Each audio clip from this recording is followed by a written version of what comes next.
Thank you for coming tonight. I want to reiterate what the rabbi said. I want this to be a civil, perhaps passionate discussion, but I don't want it to get out of hand. These gentlemen may say things that you disagree with very fervently.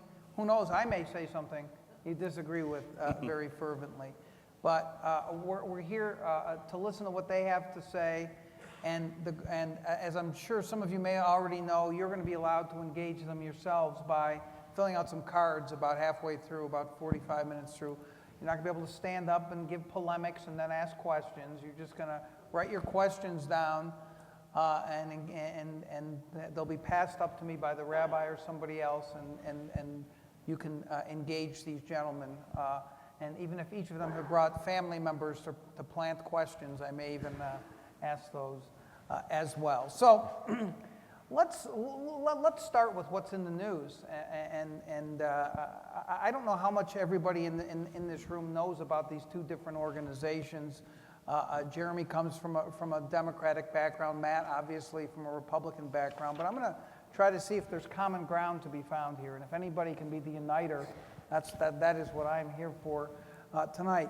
There was this news today, and a rabbi mentioned about the awful slaying of the Torah, but there's also news today about these two missiles that Iran fired marked Israel must be wiped out. And the real question is how should the United States, how should the administration respond to something like this? All we've seen so far is a State Department spokesman saying we were going to seek an appropriate response. What do you think that means, Jeremy?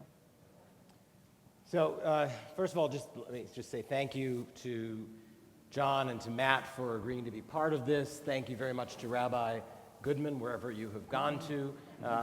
Thank you to the Nevada He's in the witness board. protection program. Right, exactly. Don't take this out on him. He's a wonderful, wonderful man. And thank you to the Nevada Board of Rabbis for the idea of having this series of dialogue about Israel. I think that it is, as the rabbi said, an unbelievably important challenge for our community to try to have this conversation and to have it civilly and to recognize that we don't see eye to eye. I come from a very, very deep connection to the state of Israel, and I do what I do out of a love for that. My great-grandparents were in the first Aliyah to Palestine in the 1880s and were founders of Petah Tikva. My grandparents were founders of Tel Aviv. They were part of the 60 families that established Tel Aviv. My father was born there and fought in the Irgun. For those who know your history, he was on the Altalena.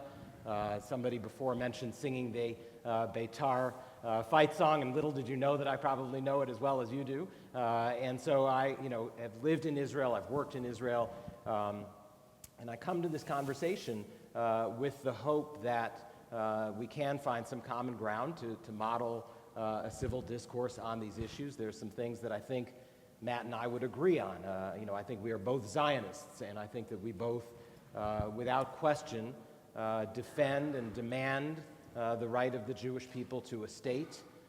We believe that state has a right to defend itself. I think both Matt and I believe in the two-state solution. I've heard you talk about that, and I think that's not a point of controversy between the two of us. I think we are united in our opposition to things like the global BDS movement, which is filled with vitriol at times towards Israel. I think we share in the rabbi's condemnation of terror.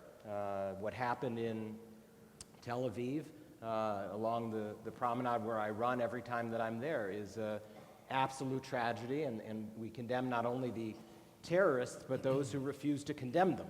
And we call on the Palestinian Authority and Palestinian President Abbas to condemn that.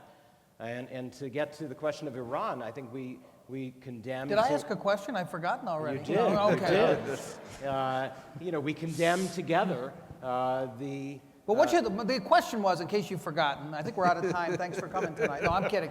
I'm kidding, Jeremy. The real question is, and I think people here and Jews across America are wondering, what is the appropriate response? And I'm wondering if you you and Matt have the same answer to that. What is the appropriate response of the administration for Iran firing off a couple of missiles with what they supposedly said on them? What's the appropriate response? Well, I mean, there has to be a punishment. There has to be a consequence. And there should be action by the United States unilaterally. Last time that there was a missile test, the U.S. imposed additional sanctions, and we would support further sanctions that are addressed specifically at the missile program.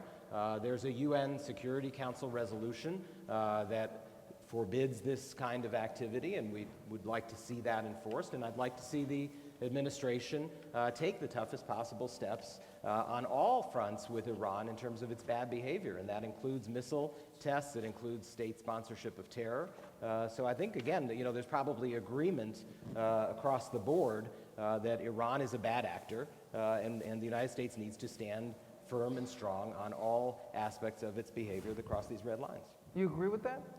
Well, not only do I agree with parts of it, but I mean, Jeremy's answer, and I have no doubt that he's absolutely sincere, but it's dripping with irony insofar as everything that we're seeing now is absolutely, totally, 100% predictable. I mean, if you look at the people who were critics of the administration's push for this deal, who opposed the Iran deal, and there was a reason that 100% of all of the Republicans in the House and the Senate opposed this deal, is because this was foreseeable. It was foreseeable because there is no question that the Iranians are absolutely bad actors, that they were playing the United States government and the international community. If you listen to what the Israelis were saying and others who understand the existential threat that Iran poses to the region, they were all sounding the alarm bells. And Jeremy and his organization was actively, while the mainstream of the Jewish community was working in opposition to this deal, working for enhanced sanctions. Guys like Senator Mark Kirk, who, by the way, Jeremy's organization is now working to defeat in the Senate because he was so outspoken in support of Iran sanctions. They understood the threat. And again, the mainstream of the Jewish community was here working to stop this before we got to this point, before we rewarded the Iranian government with $100 billion, which is now going to continue to fund their state sponsors of terror and all their other nefarious actions. So it's great that he wants to put sanctions on now. It's great that he's upset that they're showing their true colors. But this was, I think, for anybody who took a step back and studied this deal, 100% predictable as to where we are now. Well, what was the alternative? Right. The alternative. That's the question, Matt, is what would you have done? That's my job. All right. I think the alternative was very clear. I mean, we had, serious crippling sanctions in place. The Iranian regime was teetering on insolvency. They were clearly suffering as a result of that.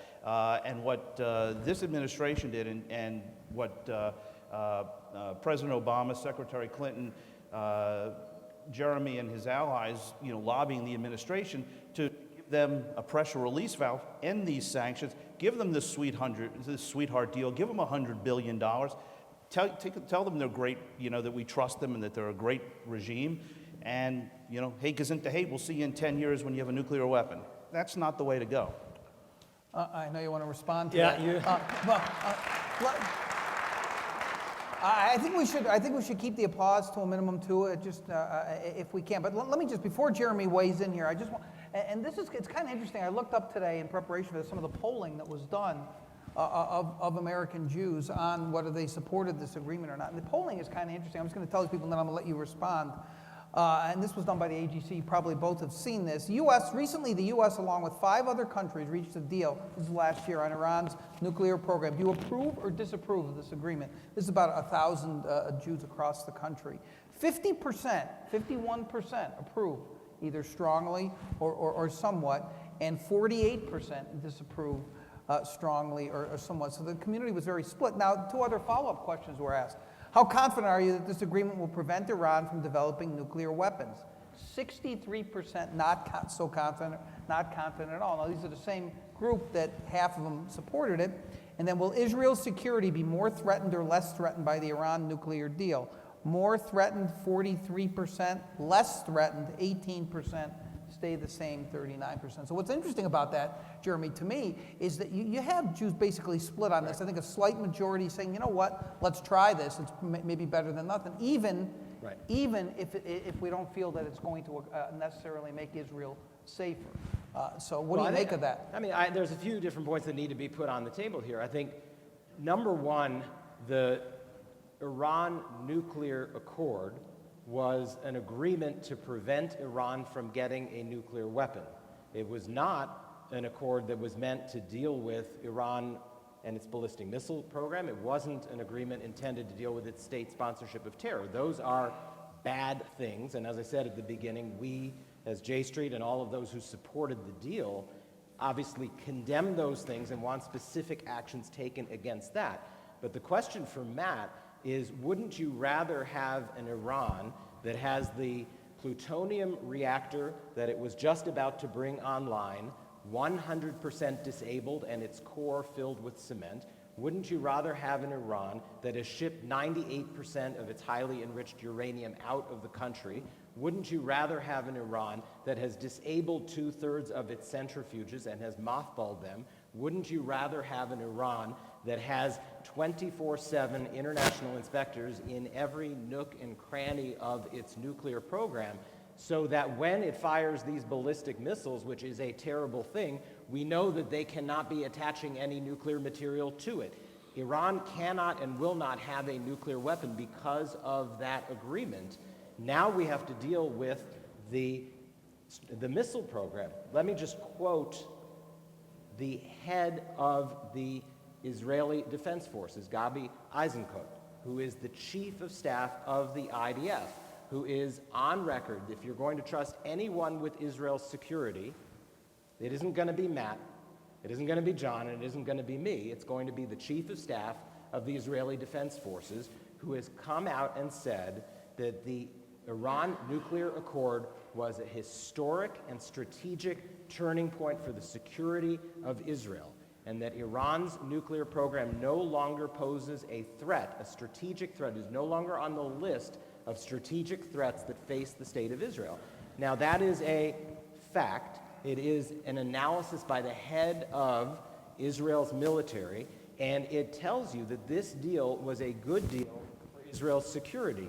Now we do have to deal with the Iranian missile program. We do have to deal with its state sponsorship of terror. Those are things that must be addressed.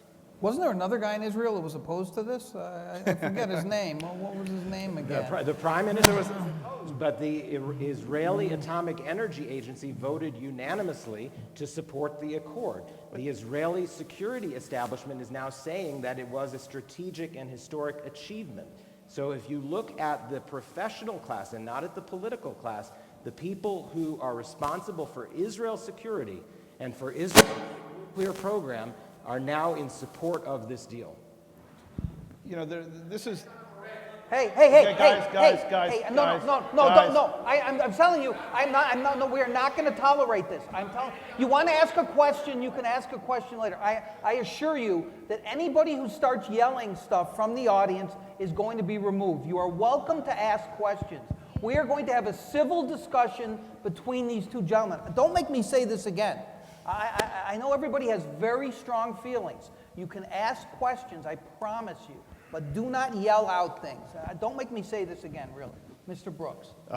Let me point out a couple things, because Jeremy says these things that sound great, and we all sort of nod our heads. They're called facts. No. Yep. The reality. Are you rejiggering your? I'm being silenced. Look, the reality is, even today, there's all sorts of concern. The International Atomic Energy Agency came out today with their first report that was totally lacking in key areas, and the head of the IAEA came out and said, well, how come you didn't report on these aspects of the Iranian program today? And he said, because we were held back because it's outside of the scope of the Iran deal. We are tying the hands of the international inspectors in deference to the Iranians, sort of balking at unfettered inspections. Jeremy talks about this preventing Iran from developing a nuclear weapon. It only prevents it in a 10-year window. 10 years and 1 day, they will have a weapon. But that's not better than nothing. I mean, if you No, do nothing, no. Are you saying if you did nothing that they still wouldn't have been able to develop? And also, it is a I'm saying- permanent restriction. They sign an agreement that calls for a permanent restriction on developing a nuclear weapon. I am saying that we had a process that was working. We literally had Iran on the ground in terms of their economy and in terms of the vulnerabilities, and this was not the time to help them off the mat and reward them with $100 billion so that they can launch and test intercontinental ballistic missiles that are designed to reach Israel, so that they can parade our captured soldiers, our captured sailors around, and humiliate these heroes who were caught. That's not the way that we should be engaging in diplomacy when a threat is like this. And Jeremy wants to take a couple of isolated people in the Israeli government or whatever, but the one thing for any of us who know anything about Israeli politics, for those of us who know anything about Israeli politics, the one thing in Israel that's a certainty is there's never unity across the spectrum. The one thing that I've been doing this for 30 years, that I've ever seen the Israeli government unified on, it's this Iran deal. From the left, from Bougie Herzog and Tzipi Livni, all the way to Netanyahu and to the far right, every single member of the Israeli government was opposed to this. I've never seen unanimity in the Israeli government on anything. And you know what brought them together? The Iran deal and the opposition to the Iran deal. Okay, before Jeremy jumps back in, I want you to explain to me, because this puzzles me a little bit for those who are critics of the deal. Yes, I'm just playing devil's advocate. Don't get excited out there. Let's suppose that a lot of what you said is true. The people who made this deal... We don't have to suppose. It is true. The people who made this deal are not stupid, Matt. They knew a lot of the facts out there. What is your understanding of what their motivation would have been if Iran's on the mat, if we have them where we want them? Why would they have done this? I actually think it's very easy. I think there is a fundamental worldview of this administration who views themselves as, and we see it in the operations of President Obama, Secretary Clinton throughout the course of their time in office. They want a deal at all cost. This is, if you compare and contrast the way this administration has dealt with, diplomatic crises versus previous administrations, this has been get the paper. John Kerry, Hillary Clinton, Barack Obama wanted a deal at all costs, and they were going to give the store away to get it. It's very simple. It's not that they're stupid.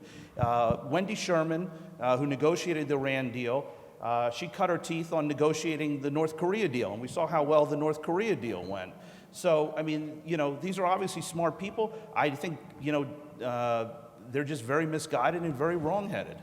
I don't think it's a question of intellect. I think it's a question of the way they view the world and the way they view America's role in the world.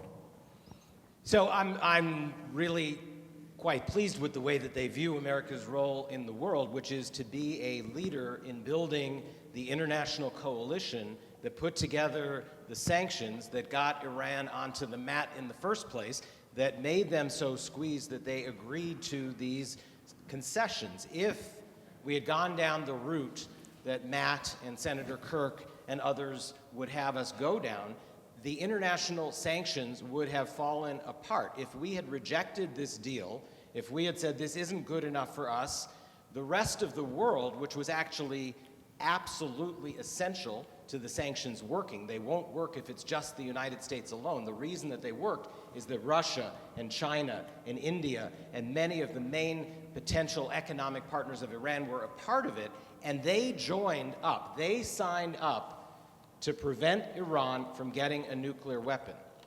This deal does that, and if we had rejected this deal, they would have walked from the sanctions regime. So Iran would have not had to give up its plutonium reactor, its highly enriched uranium, its centrifuges, and give inspectors the access that they have, and it would have gotten the economic relief without having to make any concessions. So the path that, Matt, you're proposing to go down and that the opponents of the deal put forward would have resulted in Iran having the economic benefits and being days away from having a nuclear weapon instead of 10, 15, 25, and permanently not having a nuclear weapons program. So, Matt, I just don't hear that you've put on the table what you would have done to ensure that today, in March, as they are firing missiles, they would not have the capacity to have a nuclear weapon, when back when you were opposing the deal, they were weeks or months away. Well, I mean, I was very clear on this. I mean, I think we were on the path. They were in a weakened position, and we needed to keep the pressure on them, and then we needed to explore and to have a credible, by the way, and I never thought it was credible, a credible military option on the table. I don't think that the Iranians ever felt that Barack Obama would ever do anything But militarily. what would you have gotten? I'm just asking, what would you have gotten that wasn't in this deal related to the nuclear program? Because remember, the missiles and the terror sponsorship were not the reason for the sanctions. But let's not gloss over what you just said. A credible military option on the table. What would that have been? Well, I'm not a military strategist, but but I what mean, I'm it would have suggesting been is to that destroy that escalates it to a different level, right? Well, that's what would bring the Iranians to realize that they need to know that there's a price to pay for going against the international community and working to develop a nuclear weapon. Did the President of the United States ever say anything other than all options are on the table? Of course he said that, but does anybody in this room believe that? The Did rest anybody of in the the world international? believes it. The world did not believe But it. you know what's interesting? It was interesting, and we're talking about different worldviews here, and this I think is a difference, and I'm presenting, and Matt Brooks may disagree with this, but it seems to me that one of the differences in the worldviews between the RJC and J Street is that the folks at the RJC and the people they support fundamentally think that you're naive. That you want to engage in the world and you want to engage with bad actors like Iran because you think actually something can be gained from doing that. And they fundamentally don't understand the world and how bad some of these actors really are, and that you shouldn't be engaging. Am I close here? You're not just close, you're 100% correct. Okay. So, the question is, what exactly is naive and weak about what has been achieved? I still haven't heard any credible criticism of the fact that Iran's nuclear program is now disabled. Well, we don't know that, Jeremy, because we can't even get the International Atomic in. Energy Agency certified No, they that didn't the today. plutonium reactor has been filled with cement. It was certified by international inspectors. 98% of their uranium has been shipped out under international supervision from Iran. These are tangible, hard-nosed, realistic achievements that are actually documented by scientists and nuclear experts. This is simply the world of facts, and it wasn't just some Israeli figure that I'm citing, the way that you dismissed it. This is the chief of staff of the Israeli Defense Forces. This isn't just some random Israeli wandering down the street. I would be willing to bet you that his boss, Boogie Yalon, the defense minister, would strongly disagree with that. I would guess that the prime minister disagrees with that. I guess that Bougie Herzog, Zippy Livni, across the political disagrees with that. But the point is, you put a lot of faith and trust in the Israeli military establishment. No, yes. You put a lot of faith and trust in an Iranian regime, which is one of the most repressive and I think horrific regimes that we've ever had in history. This wasn't based on trust. This wasn't based on trust. I mean, Of course the president said, and those who supported this agreement said, you can't trust Iran, you can't have faith and trust, and then that's why you have to have all of these things. I can do this part, hang on. And so you have to have this. And to reverse the tables here, Matt, what I think Jeremy's group would say about your group is that if you don't engage in the world and with even the bad actors, you are creating a more dangerous world. We'll get to the overlay in a moment of the presidential race and what some of the candidates you may have to support are creating. But what about that? I mean, would you say that we should just not deal with Iran at all? What should we do? Not at all. First of all, I think that this administration made a horrific blunder by not supporting the groundswell and the grassroots in the Green Revolution in Iran when they had an opportunity, number one. Number two, I think there's ways to get a deal that's predicated on real results and meaningful achievements, not by giving them $100 billion as a signing bonus, before they even do anything of But if any you fundamentally don't consequence. trust them, how can you make a deal? I mean, it's Well, also that's- just factually wrong. It Let really is me factually answer wrong. first, then you can get back in, Jeremy. Fundamentally, if you don't, I mean, you're saying that you can. I mean, we know you can't trust them. We know you can't. We know they want to destroy Israel. But to some extent, you have to deal with them. And so, what's the deal that should have been made? The deal that should have been made is it should have been won from a position of strength by the United States, not a position of weakness.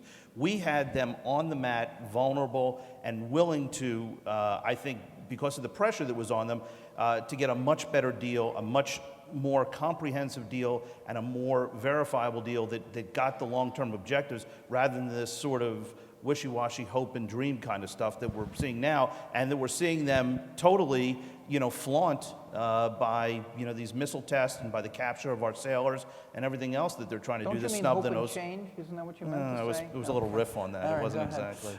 No, I mean, it's just such a blatant misstatement of the facts. The $100 million was absolutely 100 billion. was not provided in return for nothing. The implementation of the deal happened first. All of the steps that I outlined, the complete defanging of the entire Iranian nuclear program, took place before the deal went into effect. That was the terms of the deal. The United States and the rest of the world did negotiate from a position of strength. That's why Iran was down on the mat in the first place, because the sanctions worked. That was a position of strength combined with the credible threat of a military option, and that's what led Iran to give up its entire nuclear program. I don't know from you, Matt, exactly what else other than disabling every aspect of, name one thing related to its nuclear program. Let me ask you a One question. thing related to its nuclear program that you could have gotten that the president and this deal didn't get. Let me ask you a One question. thing. Let me ask you a question, Jerry. I asked you a question. I've answered that question. I think that first of all, are the centrifuges still spinning? Yes. 2/3 of the centrifuges Are have the been disabled. centrifuges It's still- not enough. It is not enough in order to produce a nuclear weapon. What they have left is not enough. What do they have any for? Every nation is allowed to have a peaceful I understand. nuclear program. That's what the International Atomic And what Energy does Agency Iran is need a for. nuclear program for? They have Nuclear tremendous power oil research, reserves. It is They have It is unlimited oil reserves. What do they need a nuclear program for? It is absolutely legal under international accords for them to do this, and it is under 24/7 inspection in a way that it never would have been if we had followed your course. Every centrifuge has an inspector and a camera on it 24/7. For the ones that we know about, number one. Number two, I think if you The Amen chorus for Matt Brooks that he brought along. I think if you go back and go back to the question I wanted to ask you before, do you fundamentally trust Khamenei to abide by this agreement?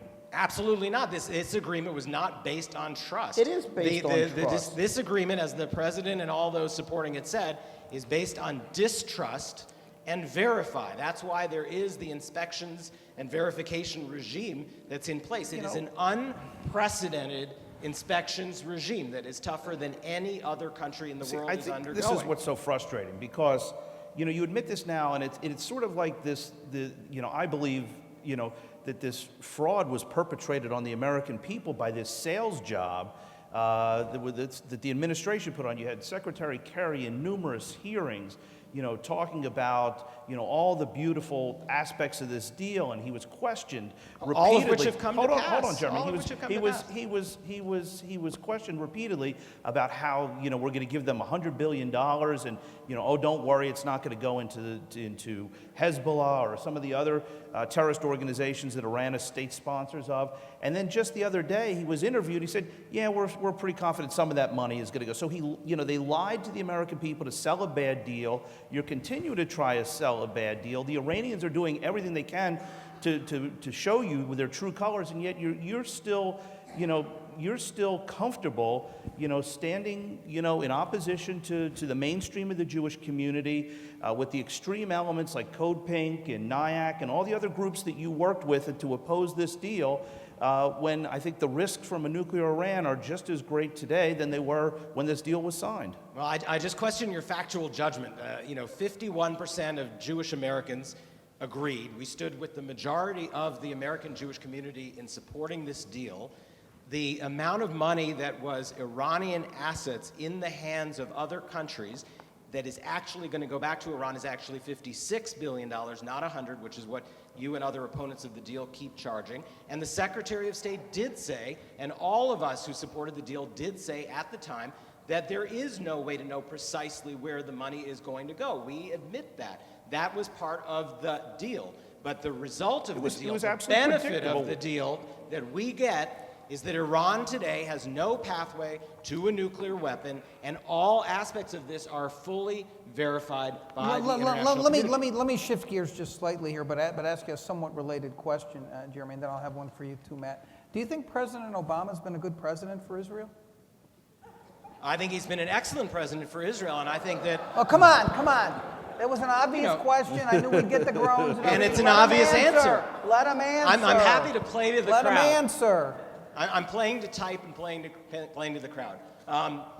If you look at the level of security assistance that has taken place in cooperation between the United States and Israel, and you listen to the Prime Minister of Israel, and you listen to the Defense Minister of Israel, and you listen to the Chief of Staff of the IDF and all of his predecessors over the last 8 years, and Ambassador Germer and Ambassador Oren, they will all say, and they have said it over and over and over again, that the security cooperation between the United States government and the Israeli government under this administration have never been better in the history of U.S.-Israel relations. Now, do the President and the Prime Minister see eye to eye on all issues? The obvious answer to that is no. But the fundamental underlying relationship between the two countries and the security cooperation between the two has been terrific. And I would argue that the President's pursuit and Secretary of State Kerry's pursuit of a two-state solution that you do support, Matt, has been an additional positive element of the President's support for the State of Israel. I would argue that's a fundamental part of being a pro-Israel president, and I'm proud to say that that is a very important part of the strength of his support for the State of Israel. You agree with that? 100%. He's absolutely. You don't? Barack Obama's been the best friend of Israel ever. I think we'll stop there. And then I've got a bridge to sell you if you believe that. No, look, this is going to be a theme that I think you're going to see repeatedly throughout the course of the evening. There's an opportunity for Jeremy and J Street to stand with the mainstream of the Jewish community, which clearly understands that Barack Obama and Secretary Clinton have done more to dismantle the fabric of the U.S.-Israel relations than any administration in history. Be specific. I will get to that.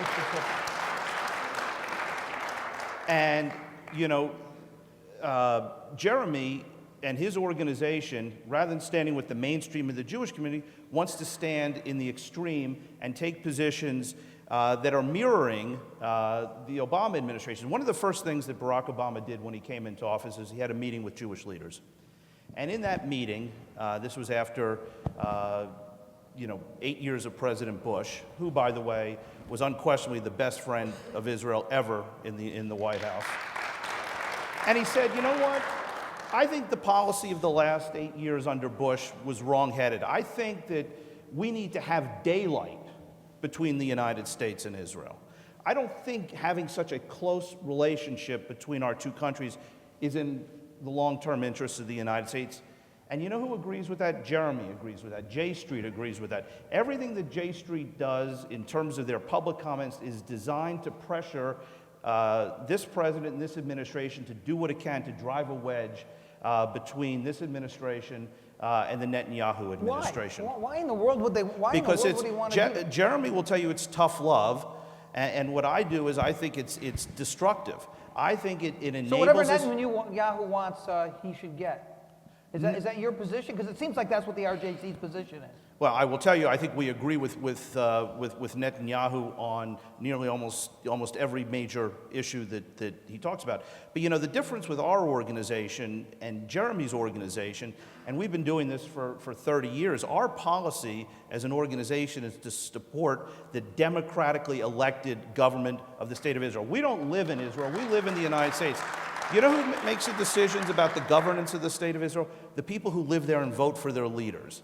And so we have been, the RJC has been in existence when we've had prime ministers like Rabin and Peres and Ehud Barak, and you know what? We supported them publicly, and we So they didn't never have, make mistakes. I didn't say that, but I mean, our policy is not to air our dirty laundry. But we would never work against the policies of an Israeli government by lobbying our Republican friends in Congress.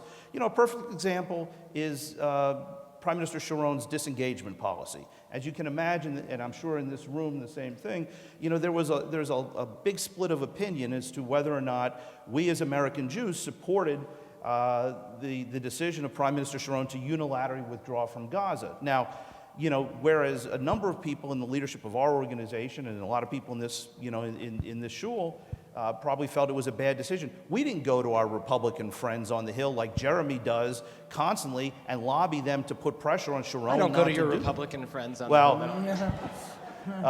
but I mean, the point is that is a fundamental difference between our organizations and how we operate.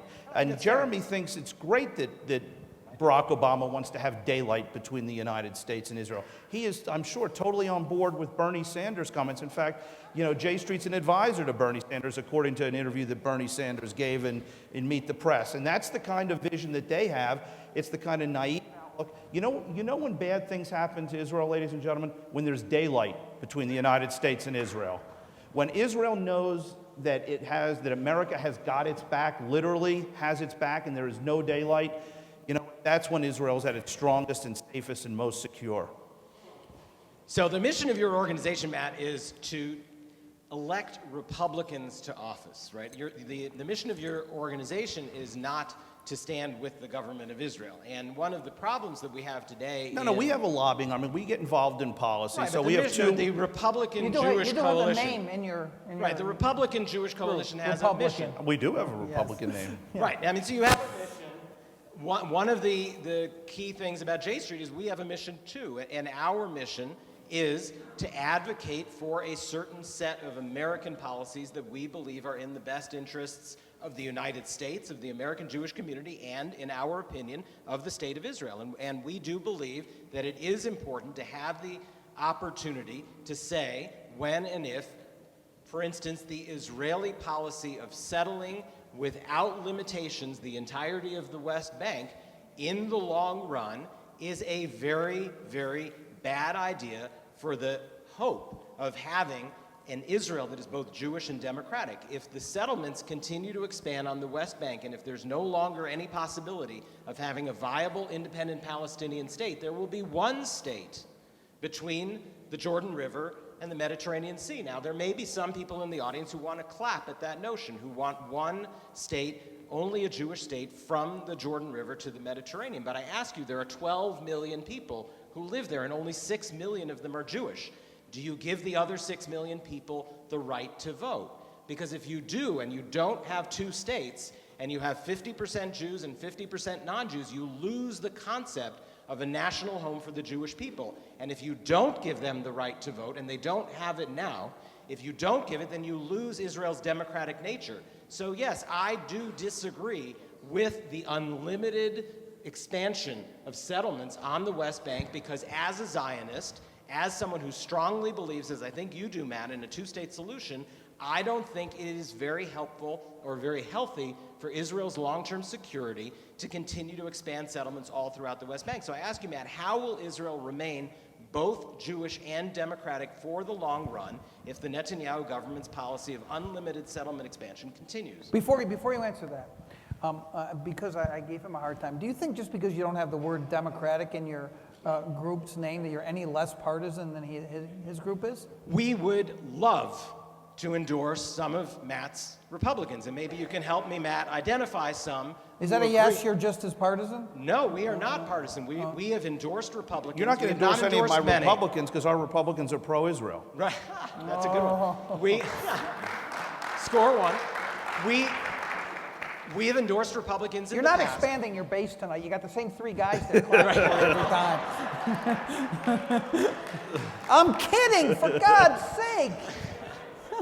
So, we I have like my odds in this room. I got a good feel for the room. We have a very, very strong outreach effort to Republicans because there has been, over the course of the last 8 decades, a very bipartisan approach to the concept of a state of Israel and to what it means to support that state of Israel. And part of that bipartisan conception, starting with Ronald Reagan, who opened up discussions with the PLO in 1988, continuing through George H.W. Bush, who started the Madrid Conference, through Bill Clinton, through George W. Bush and the Annapolis process, and through Barack Obama, bipartisan administrations of Republicans and Democrats have pursued a 2-state resolution to the Israeli-Palestinian conflict. And secretaries of state and national security advisors who worked for George W. Bush, H.W. Bush, and Ronald Reagan to this day are very supportive of the policies that J Street endorses. And so we do not want to be a partisan organization. We want to see the Republican Party shift back to where it used to be in the mainstream of American foreign policy thinking, where folks like Marco Rubio and Ted Cruz and even Donald Trump, who you're going to have to defend at some point Don't tonight. worry, we'll get to Trump. Don't worry. I'm Don't just worry. throwing it out there. He's going to have to defend So let's him at some point tonight. let's Can do I that. ask Jeremy a question, though? Because I do think this is an important issue.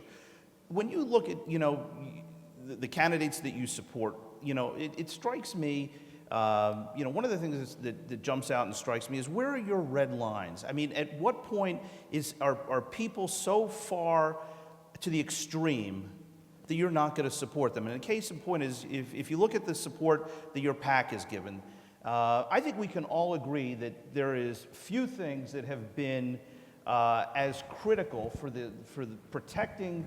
There are 2 things, I think, in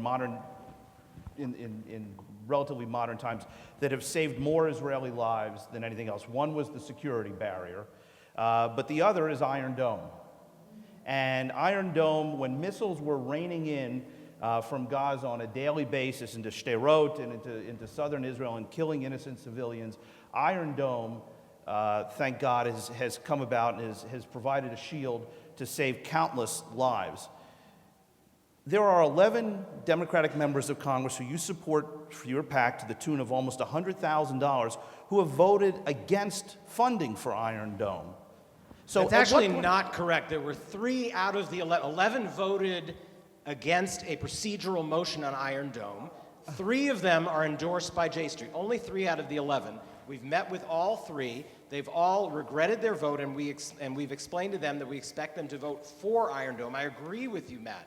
Let's agree to agree that funding for Iron Dome is a red line for a pro-Israel legislator. I would 100% agree with you, and if those candidates vote against Iron Dome funding, But they already have, and you've already funded them. It was one procedural vote, and it was 3 offices, 3 candidates. We're not going to argue about whether Matt's opposition research is correct or not. Let's do a couple quick. I haven't opened my binder yet. Well, there's a lot of questions from the audience. Some of them are the same questions, shockingly, and I'm going to get them. But just one quick thing, Matt, before we get started. Jeremy has mentioned. Go ahead. You can give it to Rabbi. Oh, That's one way to shut up Matt up. there you go. All right. Okay, yeah. So, this is a long one. So, Matt, Jeremy's mentioned a couple of times as if, it seems to me, no, I'm going to get to Trump in a second. He's mentioned that as if it's a fact, and I want to make sure it's a fact, because he's mentioned as if I think he wanted you to jump at the bait. Do you support a 2-state solution? Yeah, so does the Prime Minister of Israel. I think the issue that I think we fundamentally disagree with, look, the Prime Minister said, I will sit down anytime, any place, anywhere. The question is, who do you negotiate with? I mean, you rattled off, from Ronald Reagan through Barack Obama, and Jeremy still believes that Fatah, by the way, which celebrated today the killing of that the horrific killing of the American in Israel, literally, and Jeremy, I know, called on Abbas to condemn it, but also in his release, by the way, just as an aside, because I know he's going to say that, is this moral equivalency, the calling on both sides to show restraint, and this is a clear, and this is a fundamental issue as to where we again disagree. This is about moral clarity, ladies and gentlemen.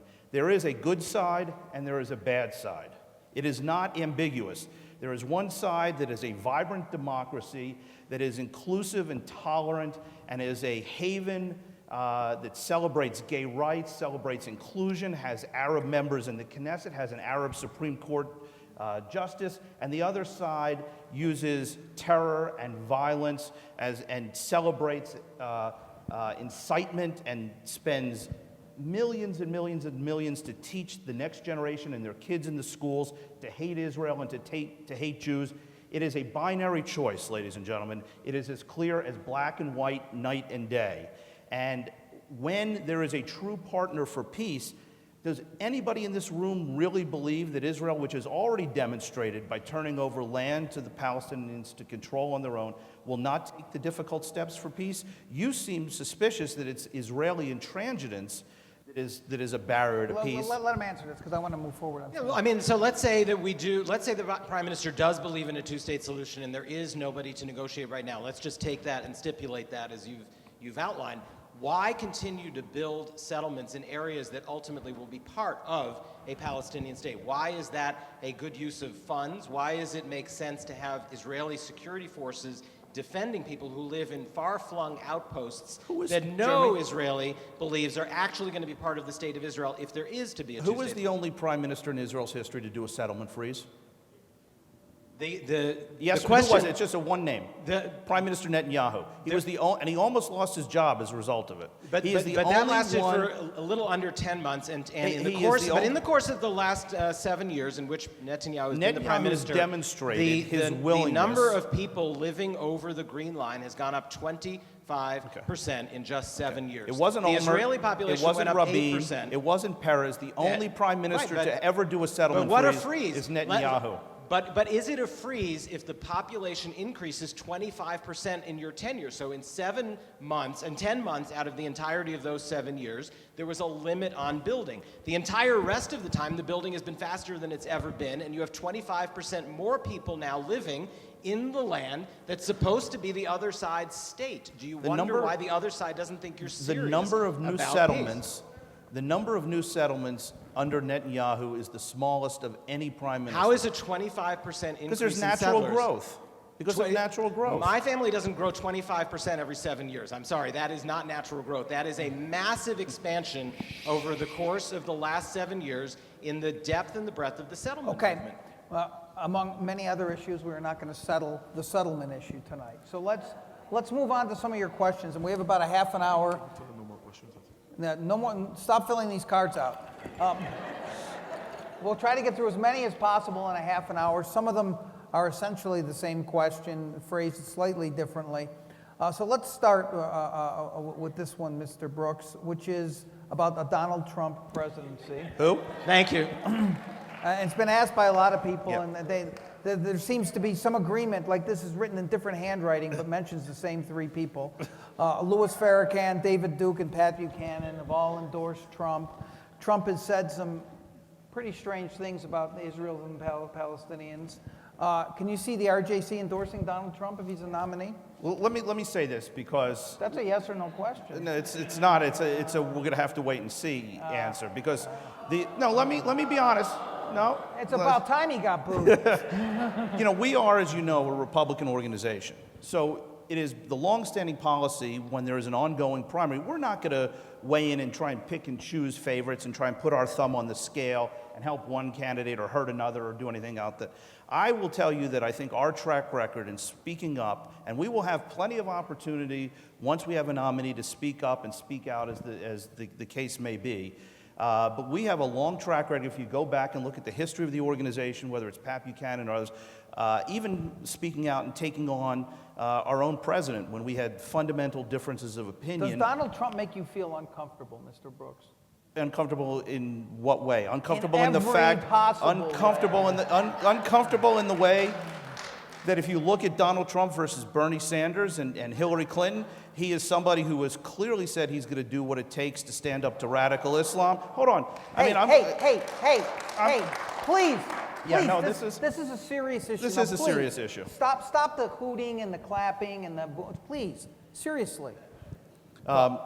You know, when you look at the contrast between any one of the Republicans that are in this race right now, the choices are absolutely, including Donald Trump, who is, all of them have said that they are going to rip up the Iran deal on day one.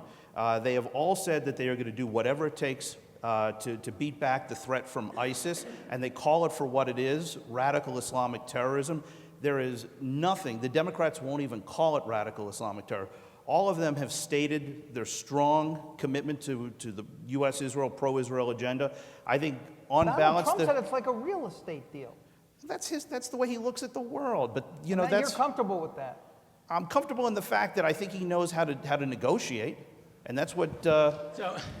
But I'm not going to take the bait. I'm not going to take the bait, John, and you know, sort of weigh in on an ongoing primary. That debate's something for the candidates. That debate is for Donald Trump and Ted Cruz. You could actually influence anything? No, but I mean we have as an organization. You know, we don't jump in primary battles. That's for the candidates to adjudicate. You've squirmed enough on that one. You don't get to. I don't get to jump in on You this don't one? get to pile on Trump. You get to answer a different question, which is, Matt alluded to this earlier. J Street and Bernie Sanders. Aren't you a little bit worried about Bernie Sanders' knowledge of foreign policy at all?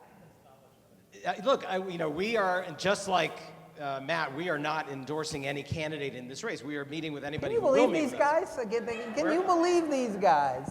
We are very happy to be meeting with Bernie Sanders and with Hillary Clinton, and we would meet with any of the Republican candidates if you can help to arrange that opportunity. Unfortunately, we haven't been able to do that yet, to provide our perspective on these issues. That's what we do. We're a lobbying organization, and we meet with these groups. Bernie Sanders lived in Israel on a kibbutz.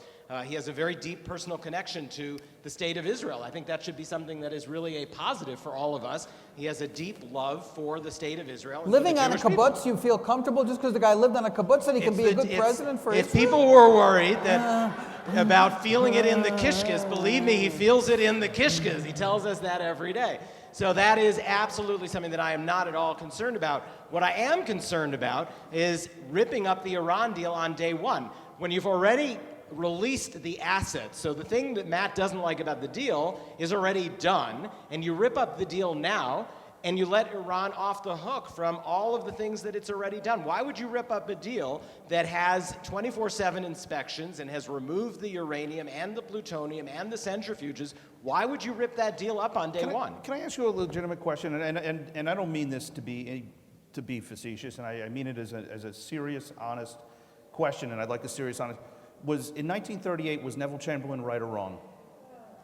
No, I'm not going to go there. Why? I mean, the parallels are exactly the same. It is not in the slightest the same. We live in the year 2016. The question in front of us is an Iranian nuclear program that has been disabled. Which has repeatedly said their goal is to wipe Israel. So just like Hitler said he wanted to wipe out the Jews, do you not believe that is ultimately their goal? We all can join together, Matt. We can agree in condemning the Iranian regime, in condemning the supreme leader, in condemning the Ayatollah, in condemning all of its hateful rhetoric against the state of Israel. I am glad that they do not have the ability to produce a nuclear weapon. If you rip up the deal on day one, they will have a nuclear weapon within a year. Well, you guys have already made your positions clear on the Iran deal. Should we talk more about Trump? No, I'm not. Nor did you answer the Neville Chamberlain. I was doing well with the crowd. I don't want to argue Matt's historical analogy either, which I don't think is quite apt. But it's a good line. So let's go to a couple other things in here because I want to get through as many of these as we can. We only have about a half an hour.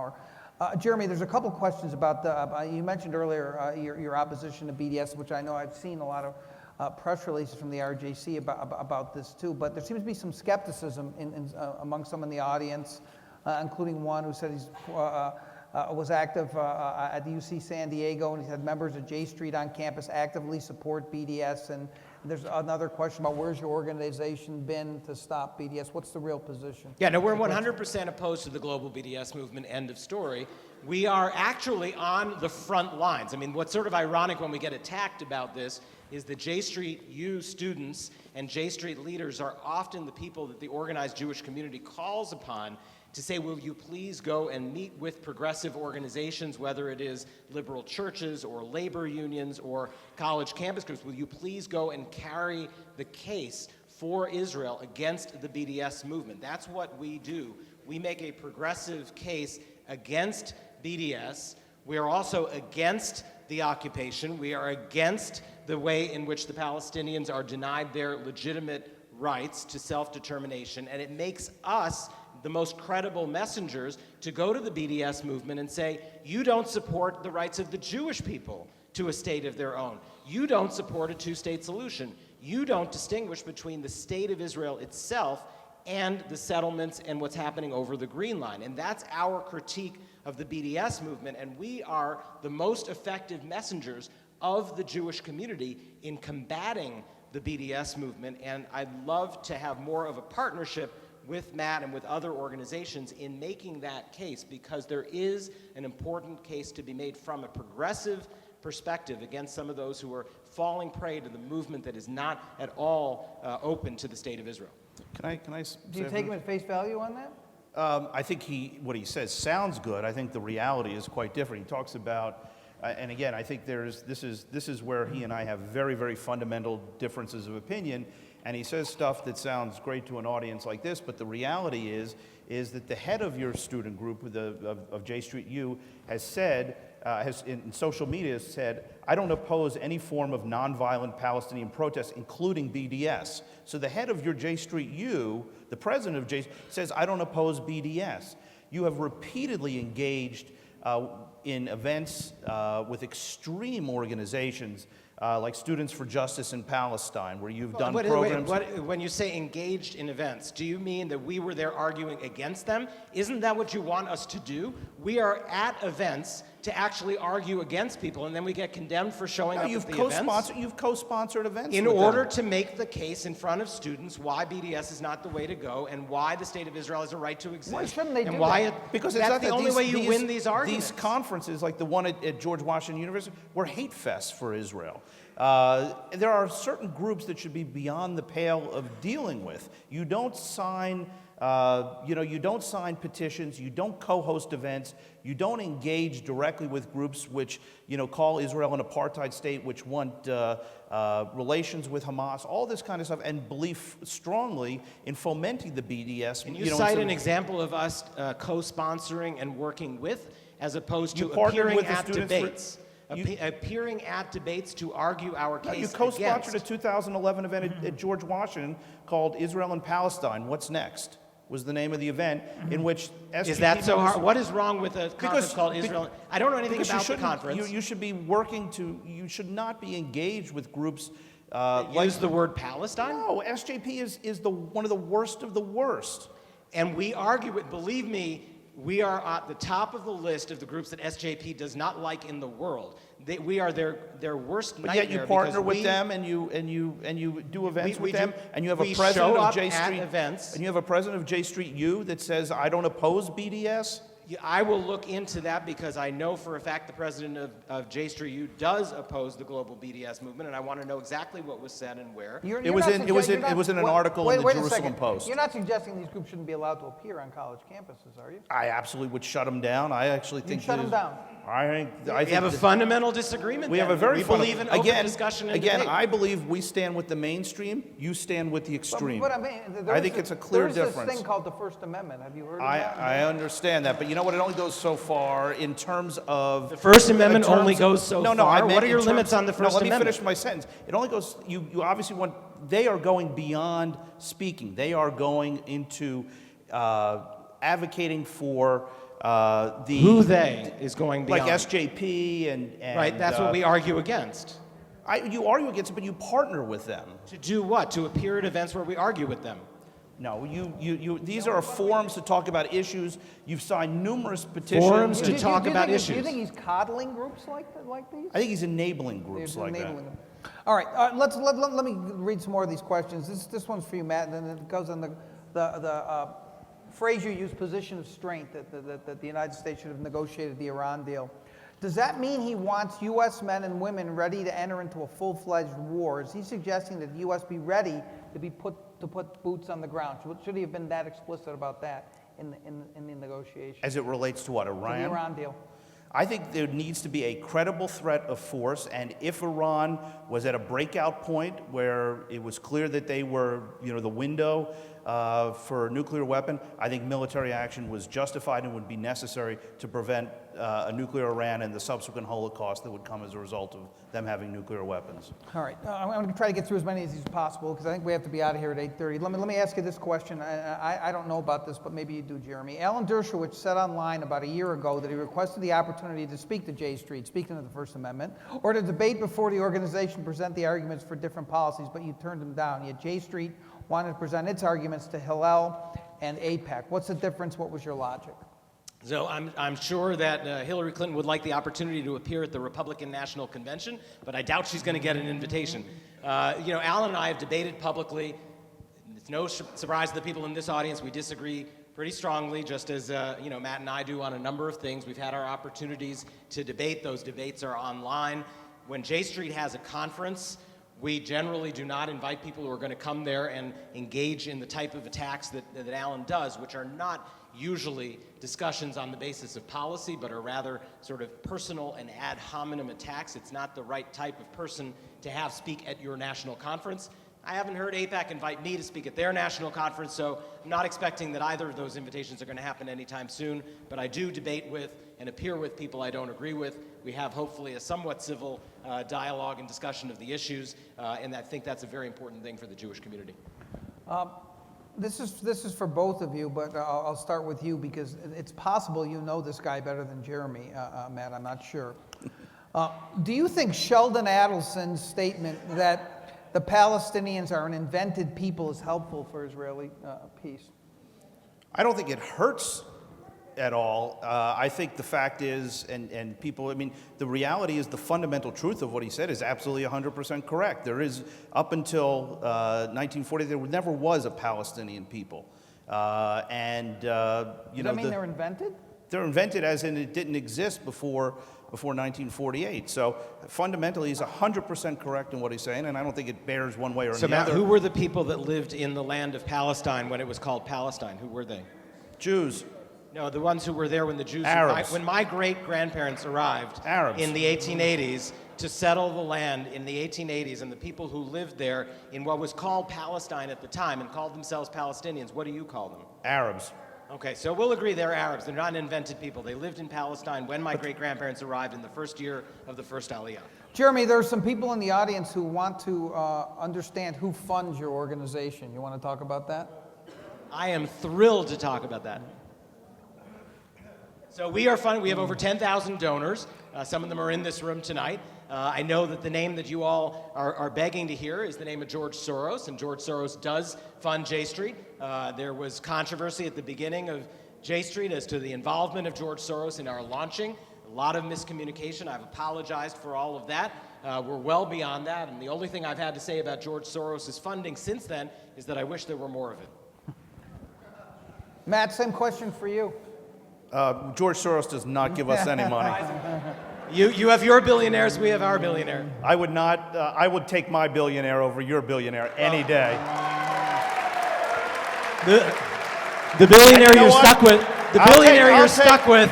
I will take. The billionaire you're stuck with this cycle is Donald Trump, and you're going to earn your I will salary take- all year Let me long amend that. defending It Donald always Trump. comes back I to will Trump. take. I will I'll take take my my billionaire over your billionaire I will any take day. my billionaire and his wife over your billionaire any day.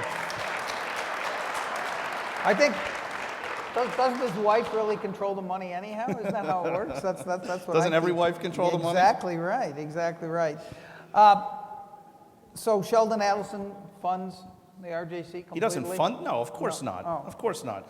Like Jeremy, we have a wide range of donors. You have 10,000? We have He has like 45. We have 10,000? 45. We have 45,000 members across the country, and we're blessed to have a wide range of people who care passionately about the issues that we share. The one thing, unlike Jeremy, we don't have to apologize for any of our donors. I didn't apologize for my donor, I apologized for my statements, and that's the difference. We're very proud of our donors as well. There's a few questions in here about the two-state solution. Let me just read both of them, and then both of you can weigh in on this. How can we have a two-state solution when the Palestinian Authority still has the destruction of Israel in its character? What would a Palestinian state look like? Syria, Iraq, Libya? What would prevent ISIS from infiltrating a Palestinian state and then attacking Israel? Another one. How do you propose allowing a two-state solution when Hamas, who controls Gaza, is determined by word and terror to get rid of the Jews and does not, nor has ever wanted a Jewish state in what they call Palestine? And Abbas continues to incite Arabs to stab Jews to death and even teaches their preschoolers to stab and kill Jews. And when it's in the charter of Hamas, Hezbollah and others to wipe the Jews into the sea with Iran's and Russia's war materials. Who wants to take that one? I think first? Matt should take that. Okay. Again, I think you're going to see a very fundamental difference of opinion. We've seen it throughout the course of this evening. Jeremy has this view of somehow the Palestinians are going to see the light. They're going to change their spots. A regime and a group that is committed to spending tens of millions of dollars to teach grade school children to hate and to kill Jews and to have cartoons on the television networks every day about slaughtering Jews and to the most virulent kind of anti-Semitism around, that rewards and pays the martyrs who kill, who terrorize and kill innocent Israelis on a daily basis. This is the kind of people that Jeremy thinks are a true partner for peace. I fundamentally disagree with that. There may be a time when there is a new regime. Even recently, Jeremy has called for the parties to get back together. Barack Obama, in an effort again on his, in pursuit of his legacy, is going down that road yet again to try and bring the parties together. It is a wrong, naive strategy. But who are these people you think could come along that would be okay to deal with? Well, I on will that tell you, as side? somebody that I had a lot of hope for and ultimately thought could really bring about some change was Salam Fayyad, who has since been forced out, because he actually was a moderate and he talked sense and understood, how to move the Palestinian regime to a legitimate governing body with transparency and bringing an end to the terror and violence, and they pushed him aside. Well, I would agree with Matt on a number of the things that he says that are absolutely unacceptable on the Palestinian side, and the incitement to terror, some of the things that appear on TV and the textbooks, the things that are done and said by some of the Palestinian leaders are repugnant, and we've called on them to condemn the terror, to take specific action to cut back on incitement. We'd like to see the incitement commission that has been proposed before between the Palestinians, Israelis, and the Americans actually put into place so that can be concrete actions can be taken against incitement. So, we see a number of those things the same, but I will say that you end up making peace with your enemies. You end up making these agreements with the people you've been fighting with. You don't make it with Switzerland and Sweden and Denmark. You're not going to be making the final agreement that settles this conflict with people who you have been in love with for the last 100 years. You're going to be making the agreement with the people who've been trying to kill you for the past 100 years, and you make the agreement so that you stop killing each other and your children and your grandchildren have a chance at a life that isn't as violent and bloody and deadly as it has been over the course of the last 2 to 3 generations. So the people we're going to be making an agreement with, if and when there is an agreement, are the people who've been on the other side of a conflict. That's how you end a conflict, and we have to be hard-eyed and realistic about it. The IDF, again, the Israeli Defense Forces, will say publicly, and they say it over and over and over again, that the security cooperation between the Palestinian Authority and the IDF has never been better. And Matt, I hope you'd agree with that continues to this day to be a fundamental. And you said before that the Iron Dome and the barrier are 2 of the most important things securing Israelis. But if an IDF general were up here tonight, they would say the third thing that you have to include in that is the incredible cooperation with the Palestinian security forces. So the broad brush with which you paint all Palestinians and saying this is all good versus evil is, to me, too broad a brush. And I agree, there's a difference in worldview. You look at this conflict and you say one side is all good and one side is all evil. I look at this conflict and I say we have got to find a way out of this conflict because the future and survival, security, and Jewish nature and democratic character of Israel depend on finding a way out of this conflict, and you will find it only if you work with the Palestinians who are willing to have a peaceful 2-state resolution. And that is the Palestinian Authority, There are people in it that you will not like. There are people in it who have done hateful things, but that is who you have to make an agreement with in order to secure the future of the state of Israel. You think that could be done now? Not today. I don't think that there's the leadership on either side. Do you think the Obama administration is wrong to try and move forward with a UN resolution and to try and move forward? I think the Obama administration should leave behind a legacy that says here is the internationally accepted parameters for resolving this conflict. We have that. George Bush had the roadmap. Exactly. It's very clear, and you know what? The Obama administration threw it all out. They threw that out. They threw out the Take the Clinton letters. parameters. Take the Clinton parameters. Take the roadmap. Take some of the work that's been done by the quartet. Package it all together. Make it a UN Security Council Why resolution. do we need to bring the UN? The UN is the most virulent anti-Israel body And out that's there. why You the think U.S. they're gonna be- exercises its veto to stop the anti-Israel things from happening. But I'm the last saying thing I want that is the UN involved. A two-state resolution and putting forward the parameters of that allows both parties, Israelis and Palestinians, to decide whether or not they're really serious about making peace. And I believe right now neither side, Palestinians as well as the Israeli government right now, are not in a position to make the compromises necessary in order to achieve it. But let's leave behind a legacy, a roadmap that says this is what needs to happen if the sides are going to be serious enough to do it. That's If you what open we the would door like to see the Obama UN, do. you open the door to Israel being marginalized and pressured. That's why the U.S. has a veto to ensure that it doesn't happen. Well, I certainly don't trust the Obama administration I know to that. have Israel's back on that. And I don't trust Donald Trump, so we're in a good position. We're in equal position. You trust Donald Trump? To what? I'm not going to give.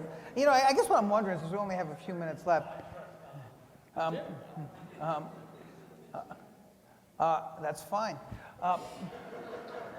In the few minutes we have left, I'm really wondering, and maybe some people out there are wondering this too. Have you two, meaning these two groups, ever tried to cooperate ever tried to do anything together and to try to advance the cause of peace and making Israel safer and a better place? Have you ever? We're here. Yeah, we're here. Look, I think we're talking Besides- and having a debate, but I don't think, in all due fairness, I don't think that there would be areas, we have such fundamentally different points of view and perspectives that I'm not sure that we would find areas where we would be, where we I overlap. outlined 5 at the beginning. I mean, I think we could at least say that there are some principles that unite us across the divide. I mean, I think we are both Zionists. We both believe in the state of Israel and the right of the Jewish people to a state. We both do believe in a two-state solution. We're opposed to BDS. We oppose the terror But wave that's you happening. say you're opposed to So BDS, we'll but then you work with the groups that are at the forefront of the BDS movement. I mean, I think that's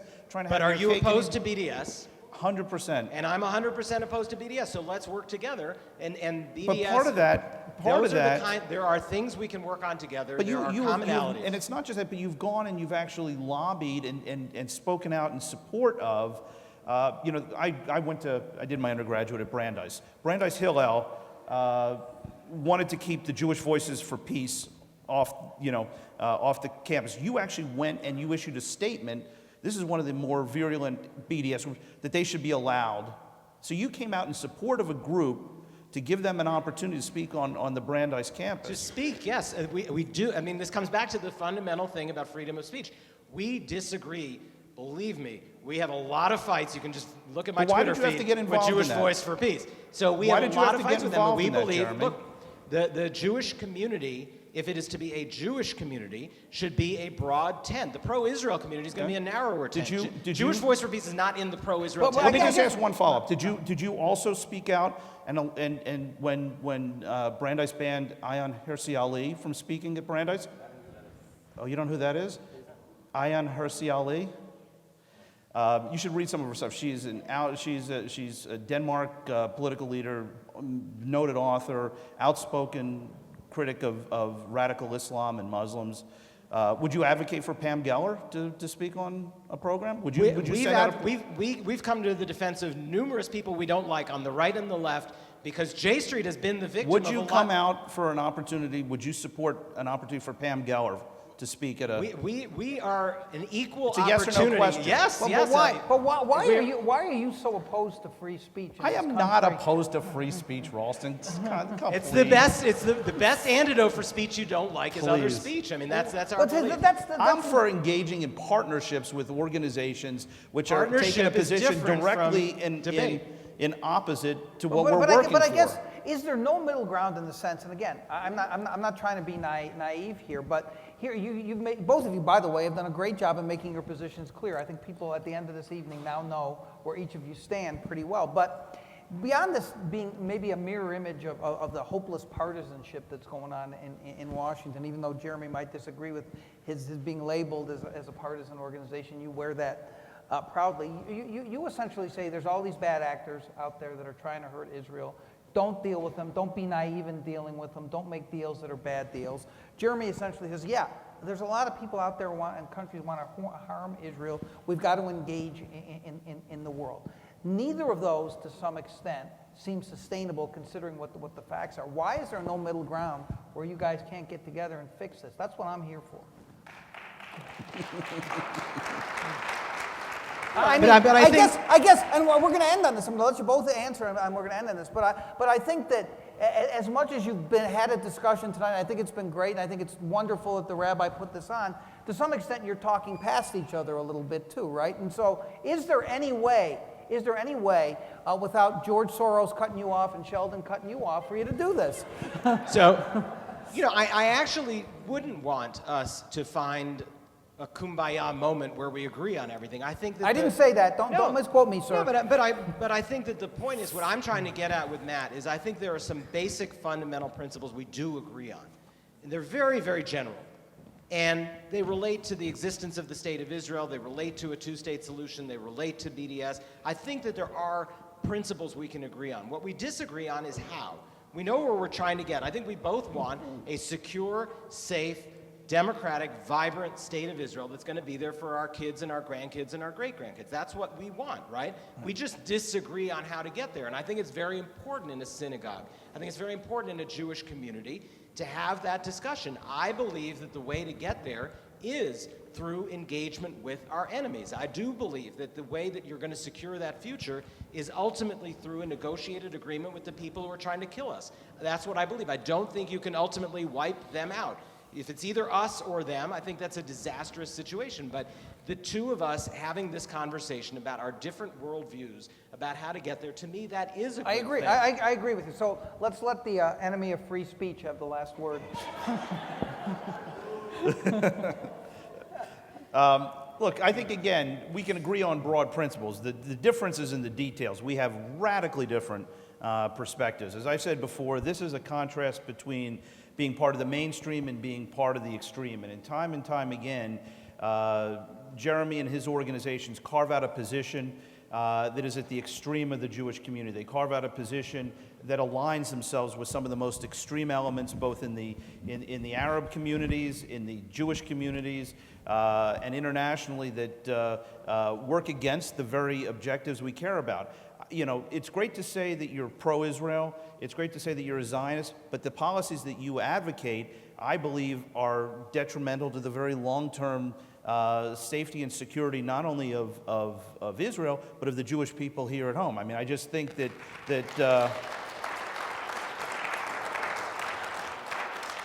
I just think you can't reconcile, except in the most sort of twisted sort of suspension of any disbelief, and whatever confirmational bias you have to try and get you there. I just think it totally doesn't jibe either with the facts or with the realities on the ground. Ladies and gentlemen, these gentlemen have traveled a long way to be here. I think they deserve a lot of credit for being willing to sit up here tonight. Just give them a round of applause.